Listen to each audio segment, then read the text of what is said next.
gouache loetes yini diale lima ke nas pigeon tv goro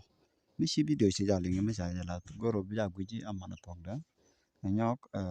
goro mijiram ni ogishnal goro bia subscribe no ko jan support and bia support kejen mijiram shi comment mijiram shi subscribe no goro bi comment ke bi idea bo bija goro bo ko goro ba janga jene dial tenjoje la comment dan joje to online enyo goro bi notification bell bija twani ko an mute video mashallah bija ngola jagi gwadan titano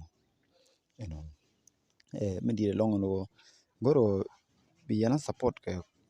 ka subscribe kana comment enyo bo mete ke gip goro di top gibodi je to no ko teten bo mishelo te kadi ye gib di je top di ye gib di je top ko gwad gipo jatan di ye gib di je top anon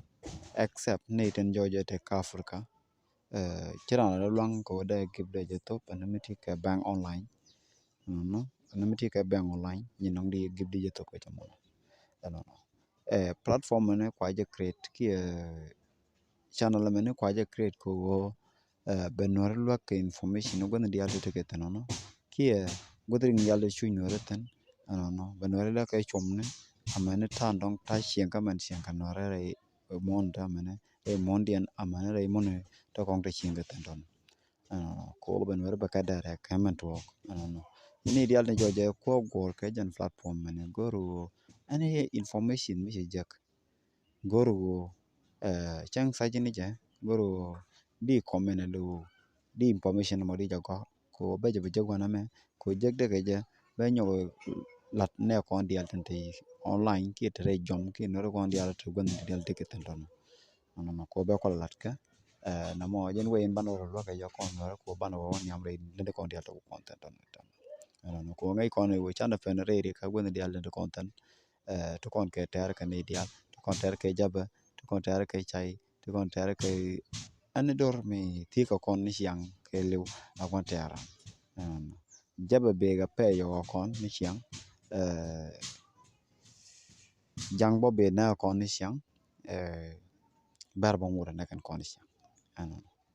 ko bane ko banro kula ngajo kon ngane ko ro banoro miet ke riet ki banoro chum ki banoro la problem kon di alta to gon di alta kon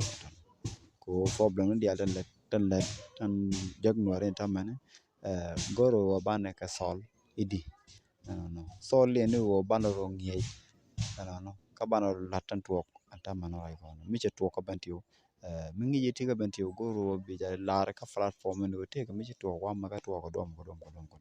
information mena detail di albi ka lat ko ba ka bla noere ko ba problem ti tan wona mi ba jo kula ngai ka problem tina tan wona mi ba kula ngai ko gor kon go de noere de ka chingalo